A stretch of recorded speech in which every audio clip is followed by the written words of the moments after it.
إنا أنزلنا إليك الكتاب بالحق لتحكم بين الناس بما أراك الله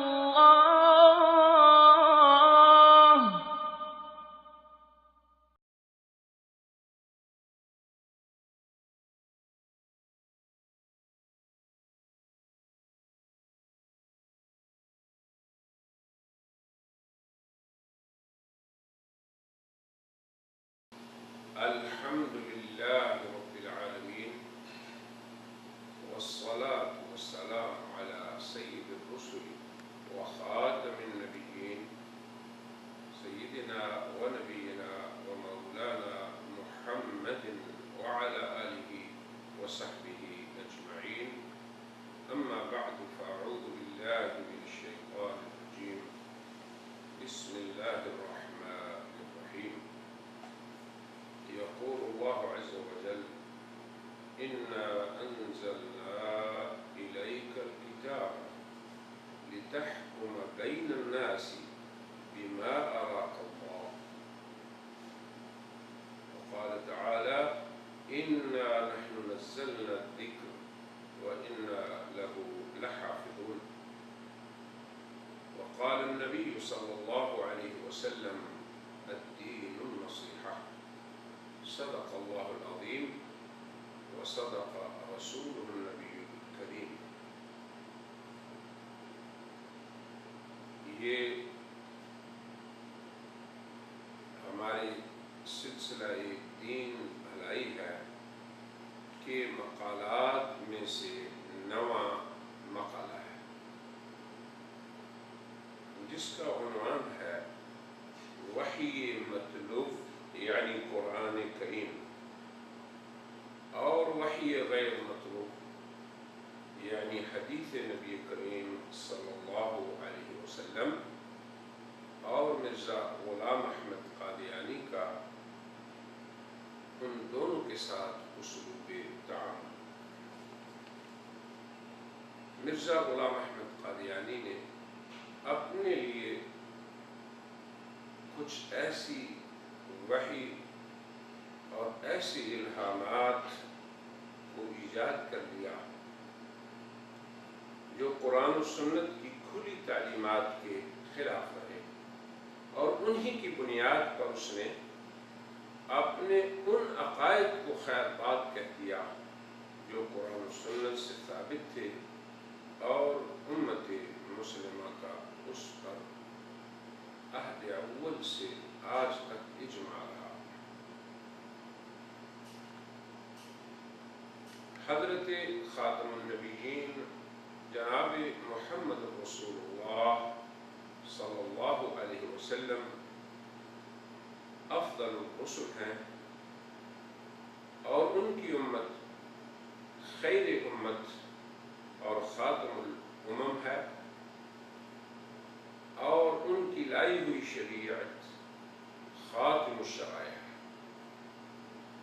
جس طرح جناب محمد رسول اللہ صلی اللہ علیہ وسلم قیامت تک پوری انسانیت کے نبی ہیں، اسی طرح ان کی لائی ہوئی شریعت بھی عالمگیر اور قیامت تک کے انسانیت کی رہنمائی کی صلاحیت رکھتی ہے۔ یہ اس لیے ضروری ہے کہ خالق انسان ہی اس شریعت کا بھی واضح ہے جسے جناب محمد رسول اللہ نے کہا ہے، پھر خالق ہی اپنی مخلوق کے لیے نظام سازی کا حق رکھتا ہے۔ ہر صانع اپنی صنعت کو چلانے کے طریقہ یا سلیقہ سے واقف ہوتا ہے۔ ارشاد ربانی ہے: الا لہ الخلق والامر، یاد رکھو، خبردار رہو، اللہ تعالی کی ذات گرامی جو خالق ہے اپنی مخلوق میں حکمرانی کا اسی ہی حق ہے۔ باری تعالی نے اپنی وحی جناب محمد رسول اللہ پر نازل فرمائی۔ اللہ تعالی نے ہی اپنے نبی کریم صلی اللہ علیہ وسلم کو قرآن عطا فرمایا اور اس کے ساتھ اس کا بیان بھی۔ ان علینا جمعہ وقرآنہ ثم ان علینا بیانہ، اس کا یہی مفہوم ہے۔ اسی لیے جناب رسول اللہ صلی اللہ علیہ وسلم نے تاکیدی طور پہ اپنی امت کو نصیحت فرمائی کہ وہ قرآن و سنت کو مضبوطی سے تھامے رکھیں اور اپنے ہر معاملہ میں انہی کی طرف رجوع کریں۔ ارشاد نبوی ہے، ترکت فیکم ما ان تمسکتم بہ لن تضلوا کتاب اللہ و سنتی، او کما قال صلی اللہ علیہ وسلم، لوگوں میں نے تمہارے اندر ایسی چیز چھوڑی ہے کہ اگر تم مضبوطی سے اسے تھام لو تو کبھی گمراہ نہ ہوگے، اور وہ کیا ہے؟ اللہ کی کتاب اور میری سنت۔ اس ارشاد نبوی میں اللہ کی کتاب اور جناب رسول اللہ صلی اللہ علیہ وسلم کی سنت، ہر دو کے ساتھ امت محمدیہ کو تا قیامت رہنا ہے۔ ان دونوں ہی میں پوری امت کی کامل طور پر رہنمائی ہے۔ دونوں تا قیامت اللہ کی حفظ و عنایت سے محفوظ و مامون رہیں گے۔ اس کی ضمانت بھی خود خالق نے دی۔ اِنَّا نَحْنُ نَزَّلْنَا الذِّكْرَ وَإِنَّا لَهُ لَحَافِظُونَ، یقیناً ہم ہی ذکر کو نازل کرنے والے اور ہم ہی اس کی حفاظت کرنے والے ہیں۔ انسانی زندگی کا کوئی شعبہ ایسا نہیں کہ اس میں وحی ربانی حضرت انسان کو یہ کہہ دے کہ ہم تجھے الوداع کہتے ہیں، اب تو ہمارے نہیں کسی اور کے حوالے ہے۔ پھر وحی کی رہنمائی میں آ جانے کے بعد کسی بھی انسان کو ہرگز یہ تصور نہیں کرنا چاہیے کہ اب اس کا کوئی قائد یا رہنما نہیں۔ امت مسلمہ تا قیامت قرآن و سنت ہی کی معیت میں رہے گی انشاءاللہ۔ اللہ کا فضل و کرم اور اس کی عنایت دیکھیں۔ ایک وقت تھا کہ جب الفاظ و نصوص کے خزینے صرف انسانی سینے تھے، حق تعالی کی خصوصی عنایت سے قرآن و سنت انسانی صدور میں محفوظ رہے۔ ان سینوں سے قرآن و سنت ہر قسم کی تحریف اور تعویل سے پاک رہے اور پھر تاس و کاغذ کی زینت بنے۔ قرآن کریم جسے ہم وحی مطلوب کہتے ہیں، یہ اللہ کا وہ معجز کلام ہے، یہ وہ آخری آسمانی کتاب ہے جس کا ہر لفظ قطعی ہے، جو محفوظ و معمول ہے ہر قسم کی تعویل اور ہر قسم کے باطل سے۔ قرآن کریم کے نزول سے لے کے آج تک پوری انسانیت کو اس نے کھلے عام چیلنج دیا کہ اگر تم اس بارے میں شک میں ہو کہ یہ خالق کی طرف سے نہیں تو اس جیسی ایک ہی صورت لے آؤ، تم پورے انس و جنس مل بھی جاؤ تو باہمی معاونت سے بھی ایسا پیش نہیں کر سکتے۔ قرآن کریم پورے کا پورا متواتر طور پر نقل ہوا ہے۔ جناب محمد رسول اللہ صلی اللہ وسلم محبت وحی، ان پر قرآن نازل ہوا اور اس کا بیان بھی انہیں پہ نازل ہوا۔ ہر قسم کی تحریف، ہر قسم کی تبدیلی اور تغیر سے محفوظ یہ قرآن کریم ہے۔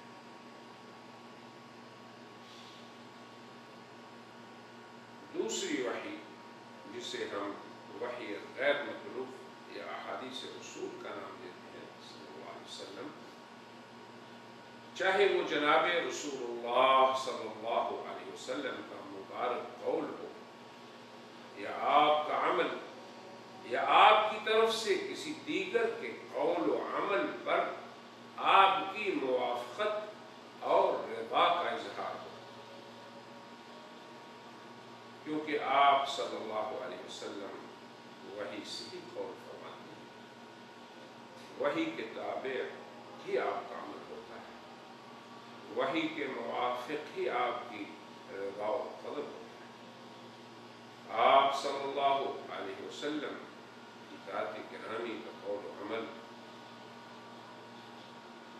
اور رضا و غضب بھی اپنی خواہش نفس کے تابع نہیں بلکہ شارع اور صاحب وحی کے تابع ہے، اسی لیے آپ کے قول و عمل کو بھی وحی کا درجہ دیا گیا ہے۔ مگر وحی مطلوب اور غیر مطلوب میں اتنا فرق ہے کہ قرآن حکیم بتمام ہی متواتر طور پر منقول ہے، جبکہ وحی غیر مطلوب پورے طور پر تواتر سے منقول نہیں۔ ذخیرہ احادیث میں مشہور احادیث بھی ہیں، احاد بھی ہیں، مگر ان کی حجیت سے کسی مومن کو انکار نہیں۔ اللہ تعالی نے ان دونوں وحیوں کو نقل کرنے کے لیے بھی کیسے بندوبست فرمایا۔ قرآن و سنت کو تا قیامت امت مسلمہ کے تمام شعبات حیات میں جب مرجعیت حاصل رہے گی تو اللہ تعالیٰ کی سنت حکیمہ یہ رہی کہ اس نے زمانہ نزول سے دونوں وحیوں کے نقل کرنے، ان کے تحمل کرنے، ان کے الفاظ و نصوص کی حفاظت کرنے اور ان کے مطالب و معانی اور مراد شارع کے تحفظ، اس کے لیے خصوصی اہتمام فرمایا، اور اسباب کے طور پر اللہ تعالیٰ نے ہر دور میں ایسے رجال کار کو پیدا فرمایا، مأمور فرمایا اور متعین فرما دیا کہ جو اس شریعت کے نقل کرنے اور اس شریعت کو پہلوں سے پچھلوں میں منتقل کرنے میں ایک سنہری سلسلے کا کردار ادا کریں۔ ہر سابق کا حفظ، اس کا ضبط، اس کی صلاح التقوی، اس کا علم و عمل لاحقین کے لیے قابل اعتماد رہا ہے۔ نبی کریم صلی اللہ علیہ وسلم نے فرمایا کہ اس دین کو ہمیشہ قابل ثقافت اور قابل اعتماد رجال کار تحمل اس کا کرتے رہے۔ قرآن و سنت نے اپنے نزول سے دائمی طور پر تا قیامت پوری انسانیت کے ساتھ چلنا ہے، تو حکمت ربانی اور سنت یزدانی ہے کہ قرآن کے الفاظ، پھر سنت کے نصوص، پھر ان دونوں کے معانی و مطالب اور مراد، ان سبھی کا تحفظ فرمایا گیا۔ یہ عجیب امر بھی ایک واقعی حقیقت ہے کہ آغاز میں دونوں کا جمع و تحفظ بھی صرف سینوں میں رہا۔ قرآن نے اپنے نزول سے آج تک انسانیت حقانیت چیلنج کیا، پھر بھی کوئی آج تک اس جیسے کلمات اور نصوص نہ لا سکا۔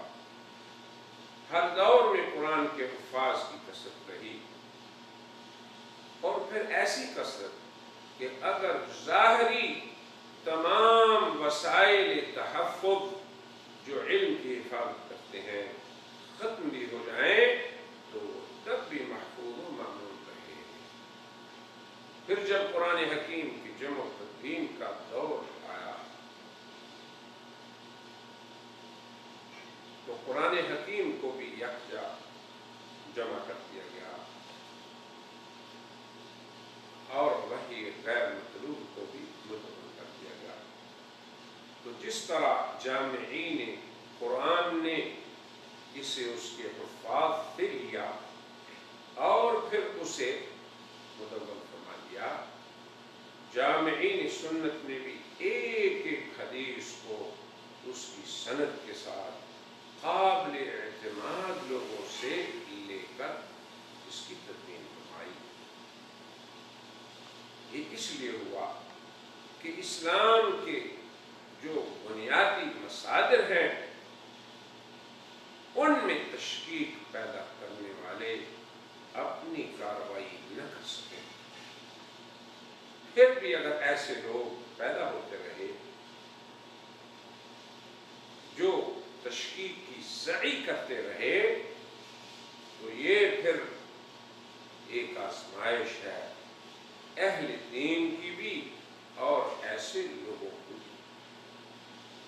اور واقعی ایسے لوگ پیدا ہوئے جنہوں نے ان کی نصوص میں تشکیک پیدا کرنے کی ناکام سعی کی، بعد نے نصوص و الفاظ کو تو قبول کر لیا مگر ان کی مراد جو شارع کی مراد تھی، جو شارع کا مقصود اور مطالب اور معانی تھے، انہیں قبول نہیں کیا۔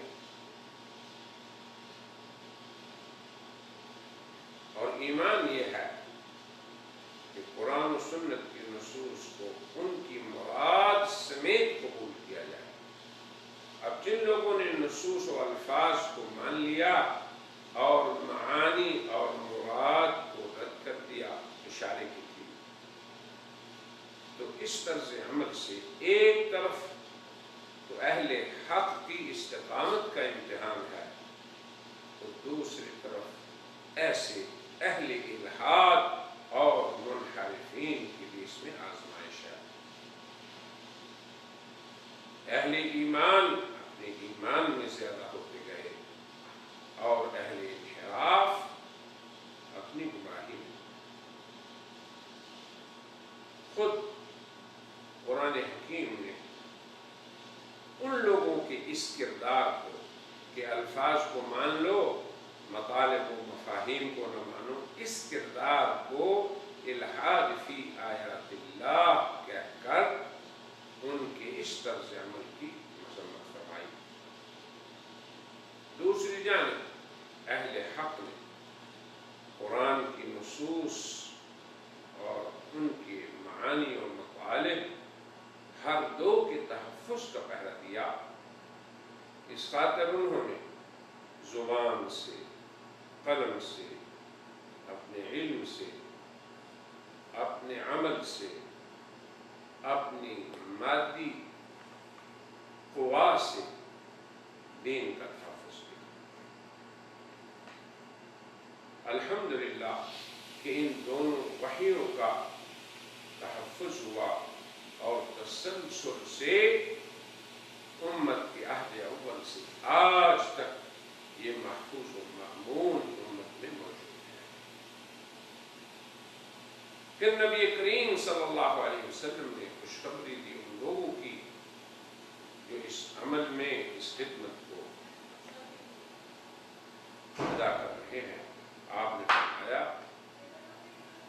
کہ میری امت کے اہل علم کا ایک گروہ ایسا ہوگا جو دین کی حقیقی شکل و صورت کو قائم رکھنے، یعنی آن حضرت صلی اللہ علیہ وسلم کے الفاظ کا ہم مفہوم پیش کر رہے ہیں، جو دین کے منور چہرے کے حسن و جمال بقا کی خاطر یہ لوگ ہمیشہ جدوجہد کرتے رہیں گے، اور وہ کیا کریں گے کہ ان میں غلو کرنے والے کی تحریف کو، اس کے غلو کو، اور ہر باطل کی کج روی کی نشاندہی کرتے رہیں گے، اور یوں دین کا تحفظ کریں گے،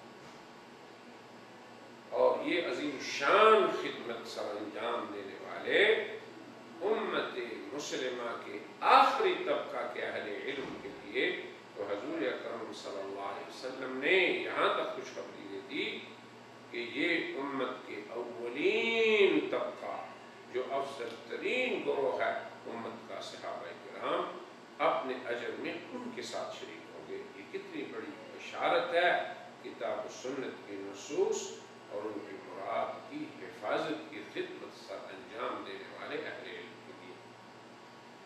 اب دوسری طرف کتاب و سنت کے ساتھ مرزا قادیانی کا تعامل بھی زیر ملاحظہ ہے۔ دونوں وحی یعنی کتاب و سنت، وحی مطلوب اور غیر مطلوب، ہر دو کے ساتھ مرزا غلام احمد کا معاملہ کیا رہا۔ سب سے پہلے ہم مرزا غلام احمد کے سابقہ اقرارات اور اس کے اعترافات کا بھی کچھ ذکر کریں گے، تاکہ اس کی بعد والی تحریفات جنہیں وہ تجدیدات کا نام دیتے ہیں اس کی حیثیت خوب کھل کر سامنے آ سکے، اور پھر ان کا شرعی حکم بھی خود ہی متعین ہو سکے کہ واقعی یہ تجدیدات نہیں تحریفات ہیں جن سے قبل خود اس محرف کا اور اس قائل کا اقرار نامہ موجود ہے۔ وہ اپنی کتاب البریہ میں یوں اقرار کرتا ہے مرزا غلام احمد: ہم کتاب و سنت پر اہل سنت والجماعت کے عقیدہ کے مطابق مضبوطی سے تھامے ہوئے ہیں۔ ہم کتاب و سنت پر اہل سنت والجماعت کے عقیدہ کو مضبوطی سے تھامے ہوئے ہیں۔ صحابہ کرام کے اجماع سے ہم انحراف نہیں کرتے، نہ اجماعی مسائل سے، کیونکہ ایسا کرنا اللہ تعالیٰ کی لعنت اور اس کے فرشتوں اور پوری خلقت کی لعنت کا موجب ہے۔ اب ایک طرف تو یہ ہے کہ مرزا غلام احمد سر منہ انحراف نہ کرنے کا اعلان کرے، اور پھر اہل سنت والجماعت کے عقیدے پر مضبوطی سے استقامت کا اعلان کرے، اور اس سے انحراف پر یہ کہے کہ ایسے لوگ جو امت کے اجماعی مسائل میں انحراف کرتے ہیں ان پہ اللہ تعالیٰ، اس کے فرشتوں اور اس کی پوری خلقت کی لعنت ہے۔ اور پھر دیکھو کیسے انحراف کرتے ہیں۔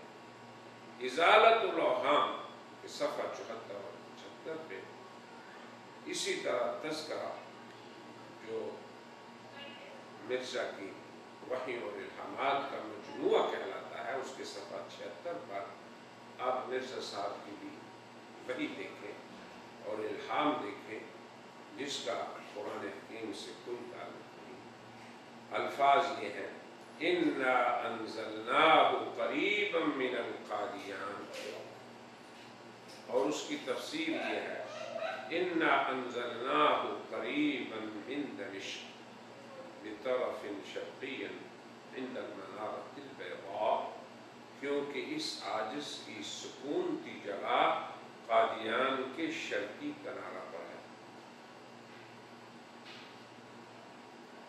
مرزا غلام احمد اور قادیانیت جناب خاتم النبیین صلی اللہ علیہ وسلم کے بعد تشریعی وحی، یعنی ایسی وحی جس سے کوئی شریعت ثابت ہو یا شریعت کا حکم ثابت ہو، اسے محال سمجھتی ہے، اس کا بھی اعلان کرتی ہے۔ بلکہ آج بھی وہ اپنے ذرائع ابلاغ پر کھلے طور پر یہ اعلان کرتے ہیں اور اس کا اظہار کرتے ہیں کہ تشریعی وحی نازل نہیں ہو سکتی، کیونکہ ہم تو صرف قرآن، وہ قرآن محمد اور حدیث یعنی حدیث محمد کے پیروکار ہیں۔ یہ ہے کہ یہ جو نص ہے مرزا کی وحی کی انا انزلناہ قریبا من القادیان معاذ اللہ، یہ قرآن محمد میں کس صورت میں ہے، کس پارے میں ہے، کون سی آیت ہے؟ یقیناً اور ہرگز ہرگز یہ الفاظ وحی محمدی نہیں، نہ مطلوب وحی میں، نہ غیر مطلوب میں، نہ قرآن مجید میں، نہ حدیث شریف میں، کہیں بھی ان الفاظ کا وجود نہیں۔ پھر اس نص مرزائی کی خود ہی مرزا غلام نے تفسیر بھی یہ کر دی کہ قادیان سے مراد دمشق لے لیا اور مشرق کی جانب سے اپنا محلہ لے لیا۔ سوال یہ ہے کہ کس تفسیر کی روح سے دمشق جو ہے اس کی تفسیر قادیان بن سکتا ہے، یا وہ ایک دوسرے کے متبادل ہو سکتے ہیں، اور کس لغت میں دمشق کی مشرق کی سمت جو ہے اس کی تفسیر قادیان کا مشرقی محلہ بن سکتا ہے۔ قابل تأمل امر یہ ہے کہ وحی محمدی جو امت مسلمہ کی شریعت ہے اور وحی مرزا جو مخالف شریعت ہے، جو مخالف کتاب و سنت ہے، ان کے مابین کوئی جوڑ نہیں۔ حضور نے تو فرمایا تھا کہ حضرت عیسیٰ جو ہیں نازل ہوں گے، اور انہوں نے کہا ہم مسیح موعود ہیں اور ہم پیدا ہوئے ہیں۔ آپ نے فرمایا تھا کہ وہ دمشق کی مشرق کی جانب سفید مینارے پہ اتریں گے۔ انہوں نے اس سے مراد دمشق سے قادیان مراد لے لیا، اور اس کی مشرق کی جانب سے قادیان کا وہ مشرقی محلہ لے لیا۔ یہ اس امر کی کھلی دلیل ہے کہ یہ صاحب وحی ایسا ہے جس کی وحی کا حضرت خاتم النبیین صلی اللہ علیہ وسلم کی وحی سے کوئی جوڑ نہیں۔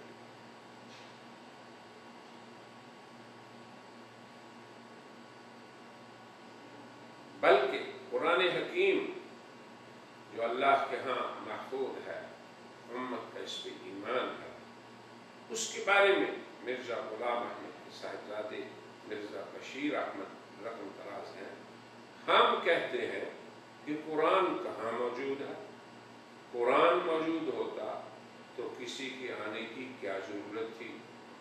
مشکل تو یہی ہے کہ قرآن دنیا سے اٹھ گیا ہے، اسی لیے تو ضرورت پیش آئی کہ محمد رسول اللہ کو بروزی طور پر دوبارہ دنیا میں مبعوث کر کے آپ پر قرآن شریف اتارا جائے۔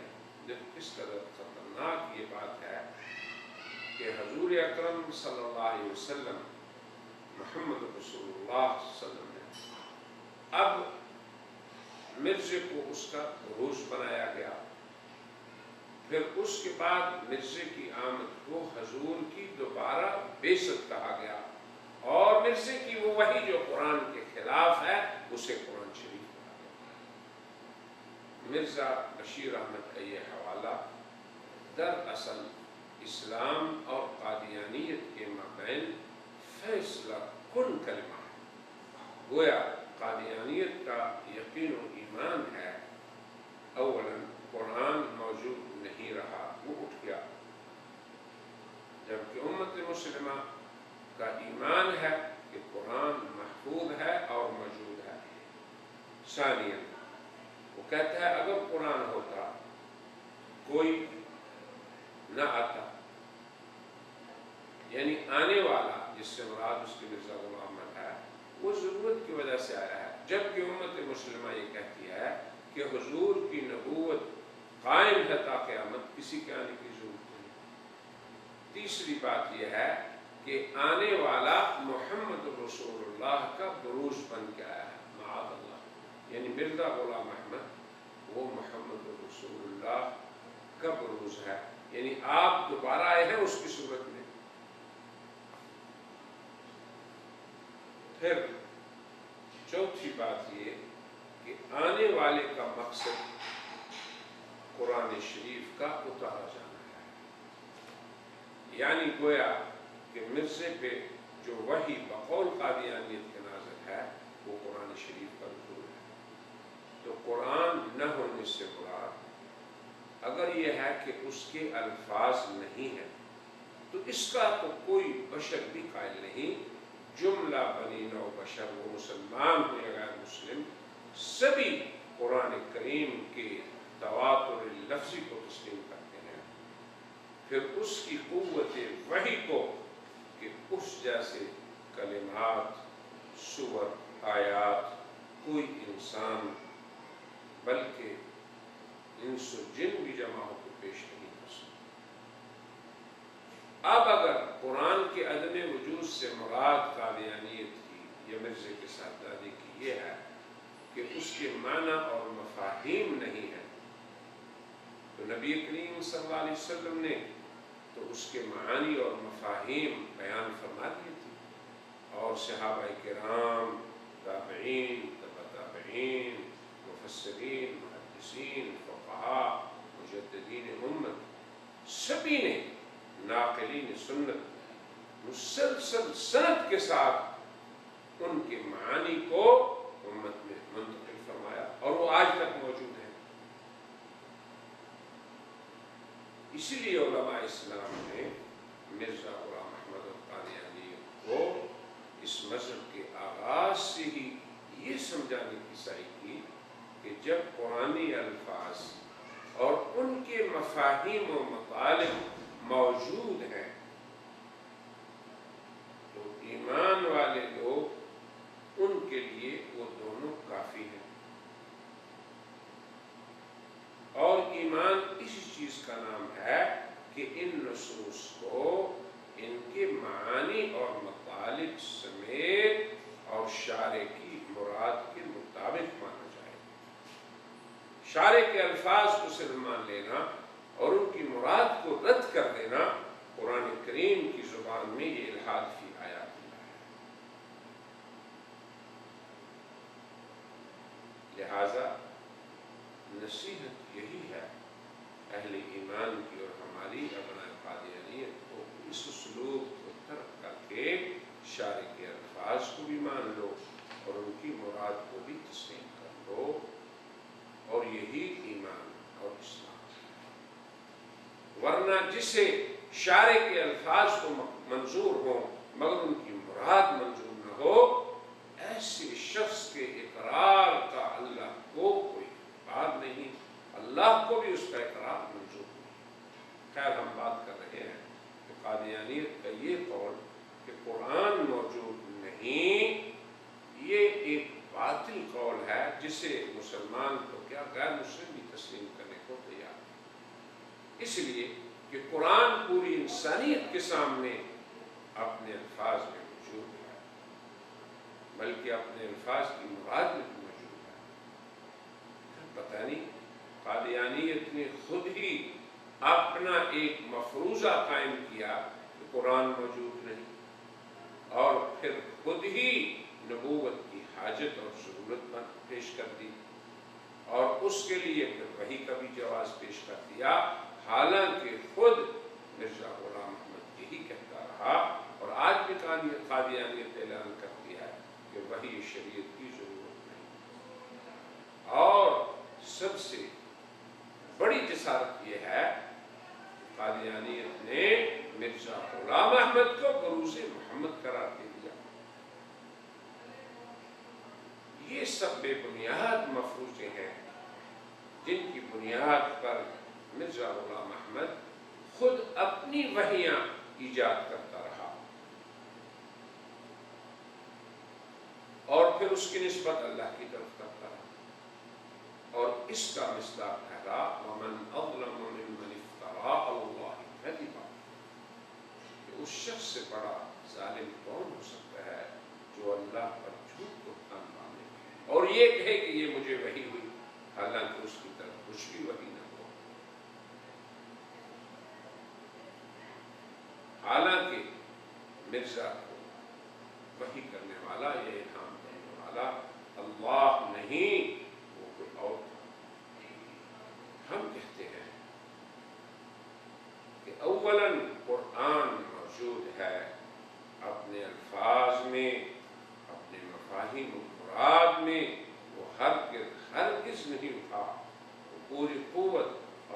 حقانیت کے ساتھ موجود ہے، وہ کہیں نہیں گیا کہ اس کو موجود کرنے کے لیے کسی کے آنے کی ضرورت پڑے۔ یہ موجود قرآن وہی ہے جو جناب محمد رسول اللہ کا نازل ہوا، اور وہ ذات گرامی وہ ہیں جن کی نبوت تا قیامت باقی ہے۔ انہوں نے نہ تو یہ خبر دی کہ ایک وقت قرآن نہیں رہے گا، نہ یہ خبر دی کہ وہ کسی کے بروز میں دوبارہ ظاہر آئیں گے، نہ اس کا سنت میں کہیں ذکر ہے۔ تو مرزا صاحب کے نبی کریم صلی اللہ علیہ وسلم کے بروز ہونے کی خبر نہ اللہ نے دی، نہ اللہ کے رسول نے دی، نہ سلف صالحین میں سے کسی کو اس کا علم ہوا۔ لہذا ذل و بروز کے نام پر آنے والا قرآن اور ذل و بروز پر آنے والی وحی یہ اللہ کا کلام نہیں، نہ اللہ کی وحی ہے۔ وہ کسی دیگر کا الہام اور وحی ہو سکتا ہے، اللہ کا نہیں۔ جو قرآن محمد ہے اس میں تو یہ ہے اِنَّا أَنزَلْنَاهُ فِي لَيْلَةِ الْقَدْرِ، مگر مرزا نے اس کی بجائے یہ بنا دیا اِنَّا أَنزَلْنَاهُ قَرِيبًا مِنَ الْقَادِيَانِ۔ قرآن تو یہ کہتا ہے لا اقسم بهذا البلد وانت حل بهذا البلد۔ قرآن تو اپنے نبی کے شہر کی قسم کھاتا ہے۔ قرآن تو یہ کہتا ہے انا نحن نزلنا الذکر وانا له لحافظون، ہم ہی نے اس کو نازل کیا اور ہم ہی اس کی حفاظت کرنے والے ہیں۔ پھر کوئی کیسے کہہ سکتا ہے کہ قرآن اٹھ گیا، قرآن موجود نہیں رہا؟ قرآن تو یہ کہتا ہے الیوم اکملت لکم دینکم، لوگو تمہارا دین مکمل ہو چکا۔ اب پھر تکمیل کی ضرورت کی بات کون کرتا ہے؟ قرآن تو یہ کہتا ہے ما کان محمد ابا احد من رجالکم ولکن رسول اللہ وخاتم النبیین، کہ حضرت محمد رسول اللہ خاتم النبیین ہے۔ اب خاتم النبیین کے بعد نبوت کی ضرورت کا قول کس ہے؟ اس کے بعد کسی کی وحی کی بات کرنا، کسی کے آنے کا سوچنا، یقیناً یہ قرآن کریم جو اللہ کا کلام ہے اور محبت قرآن جو نبی خاتم صلی اللہ علیہ وسلم ہے، یہ دونوں کا انکار ہے۔ کیونکہ تا قیامت اب صرف قرآن اور صاحب قرآن ہی کا زمانہ ہے، کسی دیگر کا یہ زمانہ نہیں۔ انہی کی رسالت اور نبوت اور شریعت تا قیامت رہے گی۔ یہاں تک تو ہم نے مرزا غلام القادیانی کی اس وحی کی بات کی جو اس نے کہا اِنَّا أَنزَلْنَاهُ قَرِيبًا مِنَ الْقَادِيَانِ۔ اب ہم کچھ مزید اس قرآن کے بارے میں جسے مرزا صاحب موجود کرنا چاہتے ہیں بات کرتے ہیں، اور پھر انہی کی زبانی اسے سنی۔ امت مسلمہ تو قرآن اللہ کے کلام کو کہتی ہے۔ مرزا غلام احمد کا نقطہ نظر جانیے، تذکرہ کہ صفحہ 635 پہ وہ لکھتے ہیں قرآن شریف خدا کی کتاب اور میرے منہ کی باتیں ہیں۔ واقعی جب قرآن سے مراد مرزا غلام احمد کے منہ کی باتیں ہیں تو یہ تو واقعی موجود نہیں، نہ تھی نہ ہے۔ ان کا وجود تو مرزا غلام احمد کے آنے کے بعد ہی ہوا۔ مسلم امت کو تو اس پر نہ ایمان لانا ہے، نہ اسے قرآن ماننا ہے، نہ اسے وحی ماننا ہے، نہ ہی اس کے لانے والے کی انہیں ضرورت ہے۔ نہ انہیں اس کا انتظار تھا، نہ اس کے قرآن کا انتظار تھا۔ قرآن محمد کے ہوتے ہوئے امت مسلمہ کسی دیگر کی محتاج نہیں، نہ اسے اس بات کی ضرورت ہے کہ وہ مخالف قرآن کسی بھی شخص کی کسی تعلیم کو قبول کرے۔ رہے وہ لوگ جنہیں مرزا غلام احمد کا انتظار تھا یا جنہوں نے اسے قبول کر لیا، ہم تو بڑے اخلاص سے انہیں بھی یہ دعوت دیتے ہیں کہ وہ بھی جناب محمد رسول اللہ کے لائے ہوئے قرآن کے ساتھ ہی وابستہ رہے۔ حضور نے فرمایا تھا کہ تم لوگ اگر میری وحی یعنی قرآن و سنت کے ساتھ وابستہ رہو گے تو کبھی بھی گمراہ نہیں ہوگے۔ ہم ان سے یہ بھی سوال کرنا چاہتے ہیں، اولا جناب رسول اللہ صلی اللہ علیہ وسلم کے لائے ہوئے قرآن جو ہمیشہ اور باقی رہنے والا ہے، اس کے بعد انہیں قرآن موسیٰ کی ضرورت کیوں پڑی؟ نمبر دو، خاتم النبیین صلی اللہ علیہ وسلم کی دائمی نبوت رسالت عامہ کے بعد انہیں کسی دیگر کی نبوت اور رسالت کی حاجت کیوں پیش آئی؟ نمبر تین، جب کسی بھی مجدد امت، کسی بھی ملہم و محدث، کسی بھی صحابی اور تابعی، بلکہ جب حضرت صلی اللہ علیہ وسلم نے بھی یہ نہیں فرمایا کہ قرآن میرے منہ کی باتیں ہیں، بلکہ یہی فرمایا یہ اللہ کا کلام ہے، یہ اللہ کی طرف سے نازل ہوا ہے، یہ مجھ پر اللہ نے اتارا ہے، ایسے الفاظ آپ نے امت کو دیے اور پیش کیے، تو پھر اس کے بعد کیسے امت کسی دیگر کے ان الفاظ کو قبول کرے گی یا کر سکتی ہے؟ تأمل کرنا چاہیے مرزا صاحب کے اس کلام میں کہ میرے منہ کی باتیں ہیں قرآن۔ ایسی جسارت کرنا، اس کا شرعی حکم سوچنا چاہیے خود ابنائے ملت قادیانیہ۔ نمبر چار، کسی شخص کا حضرت صلی اللہ علیہ وسلم کے بعد یہ دعویٰ کرنا کہ میں بروز محمد ہوں، اس دعویٰ کو کس قرآنی آیت نے یا کس نبوی حدیث اس کی طرف سے قائل کو تائید حاصل ہے؟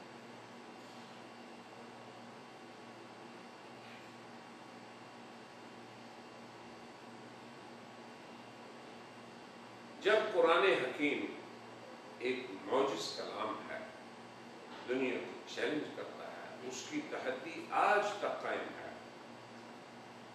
اور تا قیامت قائم رہے گی، اور جناب رسول اللہ کی رسالت بھی تا قیامت قائم رہے گی، دائم رہے گی، اور قیامت تک کا زمانہ آپ ہی کا زمانہ ہے، تو پھر مرزا غلام احمد کے بروز ہونے کا دعویٰ تو خود بہت باقی ہو جاتا ہے۔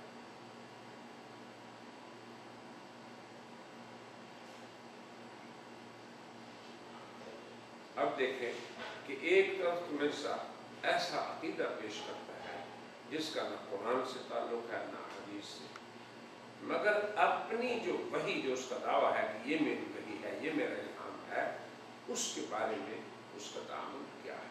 قرآن اور حدیث، اس کے بارے میں جو تعامل ہمارے سامنے آ چکا کہ وہ کہتا ہے کہ یہ باقی ہی نہیں رہا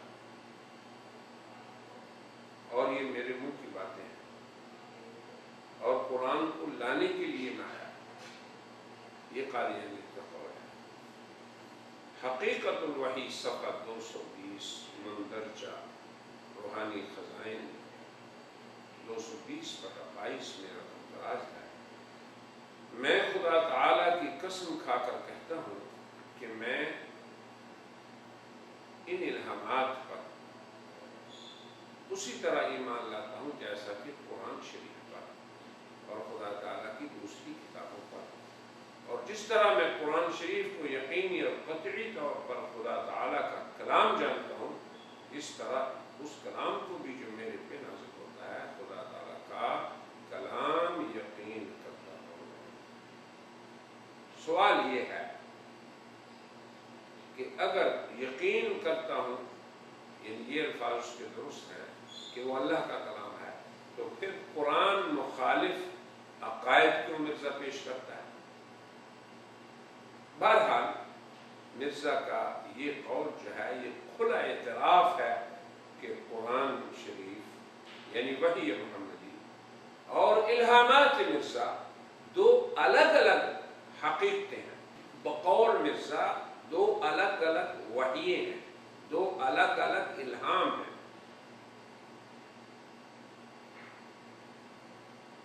پھر وہ مثال سے اس فرق کو مزید یوں واضح کرتا ہے کہ میں خدا تعالیٰ کی قسم کھا کر کہتا ہوں کہ میں ان الہامات پر اسی طرح ایمان لاتا ہوں جیسا کہ قرآن شریف پر، یعنی گویا کہ اس کے اپنے الہامات الگ چیز ہیں اور قرآن شریف الگ چیز ہے، اور یہ حقیقت بھی ہے۔ قرآن حکیم کی تعلیمات الگ ہیں اور اس کی تعلیمات الگ ہیں۔ یہ کھلا اعتراف ہے کہ مرزا جنہیں یہ کہتا ہے وہ اصل ہیں، ان پر الگ اللہ کا کلام نازل ہوا، اور مرزا جب یہ کہتا ہے کہ میں ان کا بروز ہوں، یہ اس کا دعویٰ ہے، تو پھر یہ بھی اس کا اعتراف ساتھ ہی ہے کہ اس پہ الگ کلام نازل ہوا، تو پھر وہ کیسے ان کا بروز رہا کہ اس کی وحی ان سے الگ، اس کا کلام ان سے الگ؟ تو گویا کہ خود ہی مرزا غلام احمد نے اپنے نظریہ بروز کو باطل ثابت کر دیا۔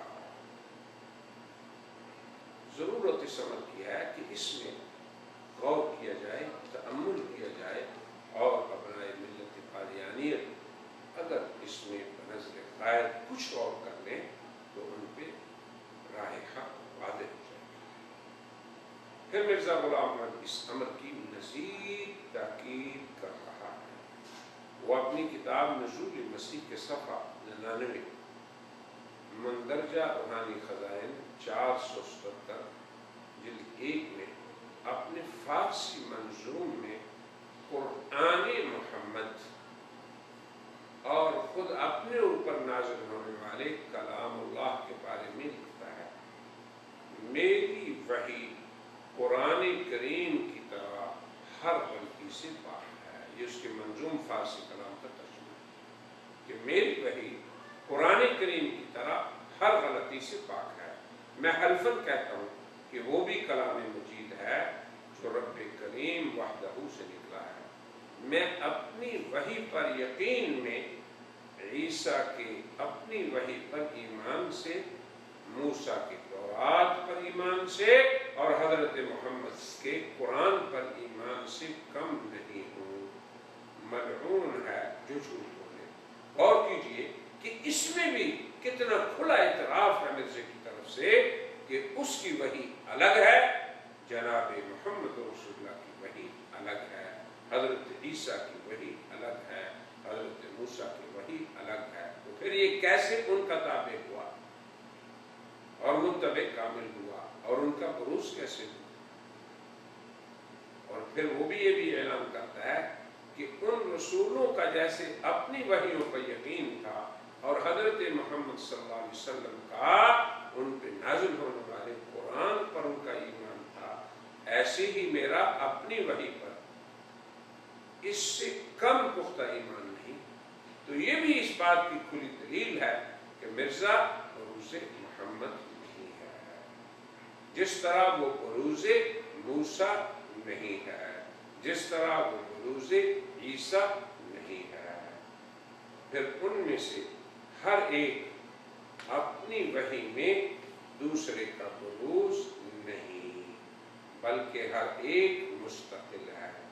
تو جب مرزا غلام احمد علانیہ طور پر اپنی وحی کو مستقل اللہ کا کلام گردانتا ہے تو کس طرح وہ بروز محمد ہو سکتا ہے؟ یہ تو اس نے اپنے موقف کی کھلی نفی کی۔ اسی لیے ہم قادیانی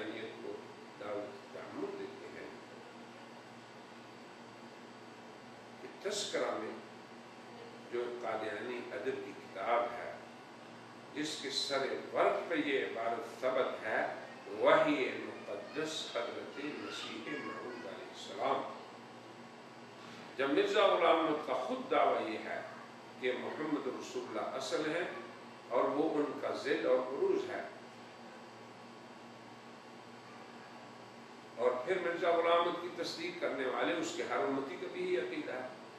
اسی لیے تو وہ آنکھیں بند کر کے مرزا غلام احمد کی ہر وحی کو، الہام کو، ہر کشف کو، ہر رؤیا کو مقدس جانتے ہوئے قبول کرتے چلا جاتا ہے، چاہے وہ وحی محمدی سے کھلا مخالف ہو، قرآن محمدی، حدیث محمدی سے کھلا معارض ہو. قادیانیت کے اس اسلوب کی اصل وجہ وہی مرزے کا نظریہ ذل و عروج ہے.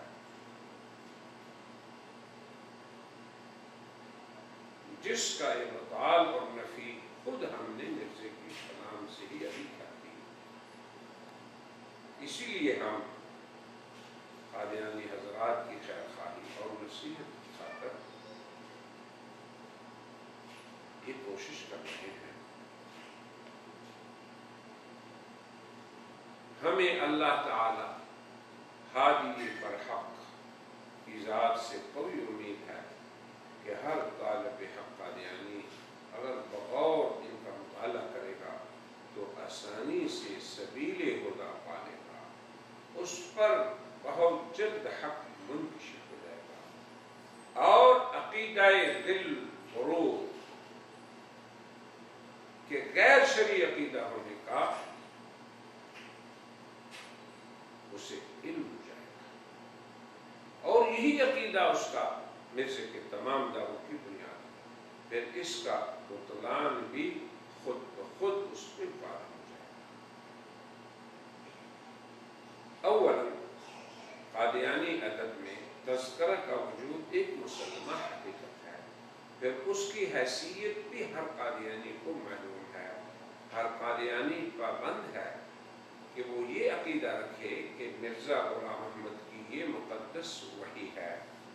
علاوہ ازیں ہر مسلمان کا ایمان ہے اور ہر قادیانی بھی اپنی زبان سے اس کا اقرار کرتا ہے کہ قرآن مجید وہ وحی مقدس ہے جو حضرت خاتم النبیین صلی اللہ علیہ وسلم پر نازل ہوئی.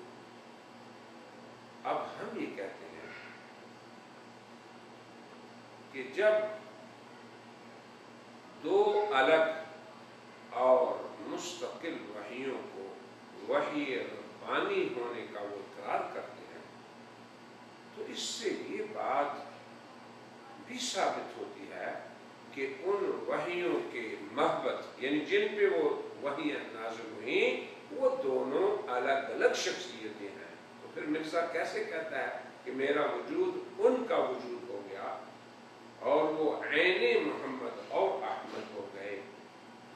تو یہی عقیدہ بروز کی نفی خود قادیانیت کی زبان سے عیاں ہو جاتی ہے، اور یہی دونوں شخصیتوں کے متباین الگ الگ شخصیت ہونے کا اقرار ہے، اور یہی عقیدہ بروز کا ابطال ہے. کیونکہ دوسری وحی لانے والا پہلے کی عین نہیں ہو سکتا، وہ اس کا بروز نہیں ہو سکتا، وہ اس کا دل نہیں ہو سکتا، ورنہ دو وحیاں دو نہ ہوتی، نہ ہی دوسرا شخص اپنے لیے الگ وحی کا مستقل وحی کا مدعی ہوتا، نہ اس کی وحی پہلی کی وحی سے الگ ہوتی، نہ تذکرے کا تذکرہ ہی ہوتا، نہ اسے وحی مقدس کا نام دیا جاتا. تذکرہ مرزا غلام احمد کی وحی کا وجود مرزا کے عین محمد و احمد ہونے کی نفی ہے، اس کے ذل محمد و احمد ہونے کی نفی ہے، اس کا بروز محمد و احمد ہونے کی نفی ہے. کاش کیا بنائے ملت قادیانیت اس میں تعمل کرے. اگر اصل اور بروز ان دونوں کی ایک حیثیت ہوتی تو پھر قادیانی دو وحیوں کے وجود کو نہ مانتے، وہ وحی محمد ہی پر اکتفا کرتے، وہ قرآن محمد ہی کو کافی سمجھتے، انہیں تذکرہ کی حاجت پیش نہ آتی۔ یہ تو ہماری پہلی گزارش ہے۔ ثانیاً تذکرہ کے محتویات جو ہیں، جو کچھ اس میں موجود ہے وہ بھی قابل تعامل ہے۔ ہم ابنائے ملت قادیانیت سے عرض کریں گے کہ وہ ان کا مطالعہ کریں، بنظر غائب انہیں پڑھیں کہ تذکرہ کے اندر جو مندرجات ہیں اس کے وہ تین قسموں کے ہیں۔ یا تو مرزا غلام احمد نے وہی الفاظ اور تراکیب جو وحی محمد میں موجود تھی انہیں نقل کر دیا اور دعویٰ یہ کیا کہ یہ مجھ پر نازل ہوئی ہے، جیسے اِنَّا أَعْطَيْنَاكَ الْكَوْثَرَ هُوَ الَّذِي أَرْسَلَ رَسُولَهُ بِالْهُدَىٰ وَدَاعِيًا إِلَى اللَّهِ بِإِذْنِهِ قُلْ إِن كُنتُمْ تُحِبُّونَ اللَّهَ فَاتَّبِعُونِي وَمَا أَرْسَلْنَاكَ إِلَّا رَحْمَةً لِلْعَالَمِينَ وغیرہ۔ سبھی جانتے ہیں کہ یہ وحی محمدی ہے۔ اب مرزا غلام احمد نے انہیں اپنی طرف منسوب کر کے اور ان آیات کو جو حضرت خاتم النبیین صلی اللہ علیہ وسلم کی شان میں نازل ہوئی خود کو ان کا مصداق بنا کر یا بتا کر الحاد فی آیات اللہ کا ارتکاب کیا ہے، کیونکہ الحاد یہ ہے کہ قرآنی الفاظ کو ان کی جگہ سے قرآنی الفاظ کو ان کی جگہ سے دوسری جگہ لے جانا، لفظ کو اس کے محمل سے دوسری جگہ پر حمل کرنا۔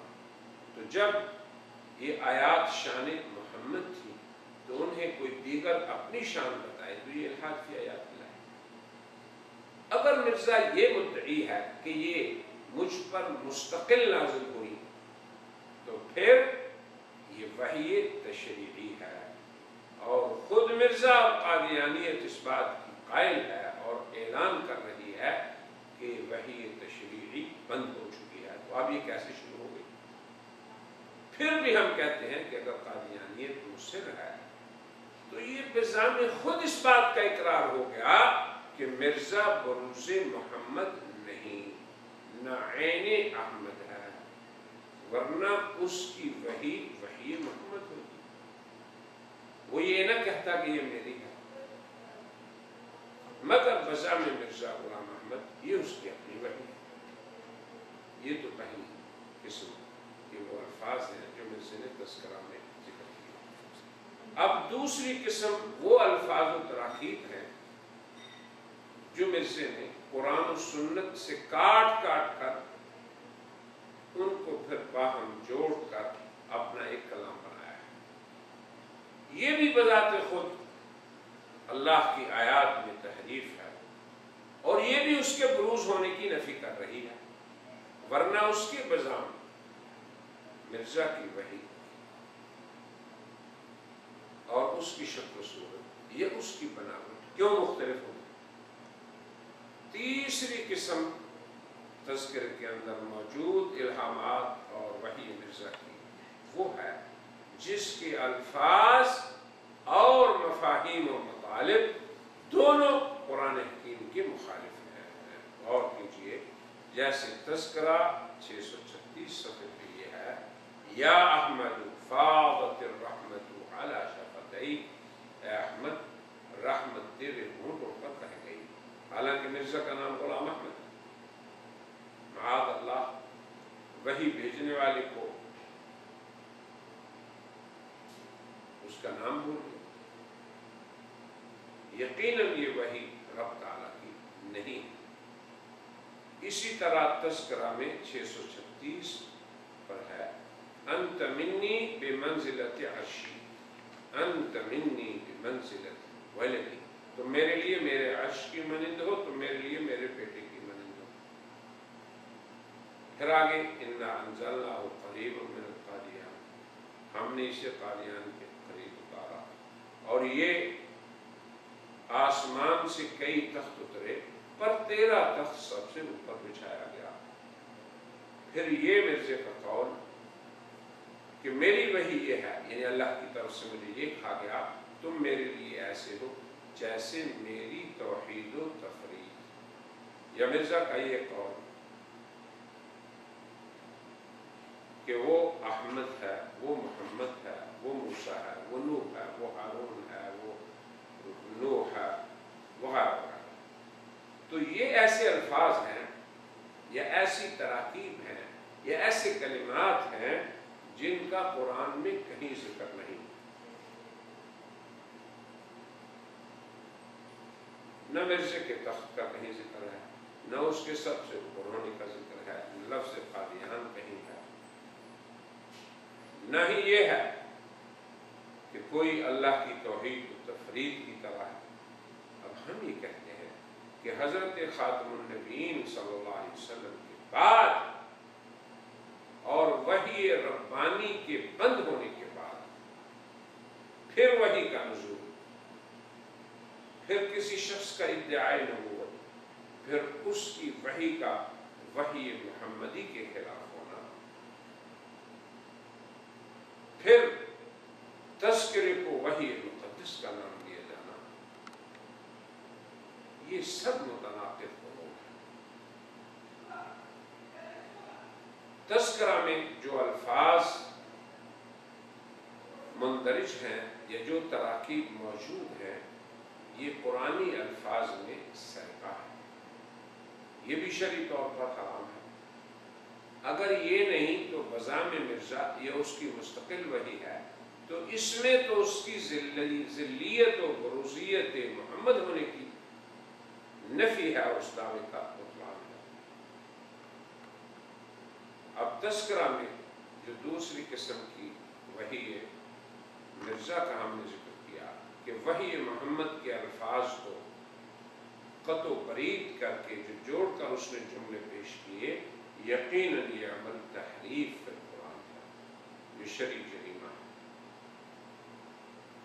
اگر مرزا کہے نہیں مجھ پہ تو ایسے ہی نازل ہوا، تو پھر یہ غلام احمد کا دعوی ذلیت و بروزیت ہونے کی تھوڑی دلیل ہے کہ اس کی وحی محمد رسول اللہ کی وحی سے الگ ہے اور الگ ہے۔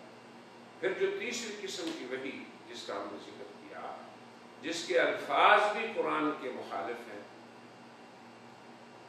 اور تراکیب بھی الگ ہیں، وہ قطع و برید کر کے بھی جوڑی نہیں گئی،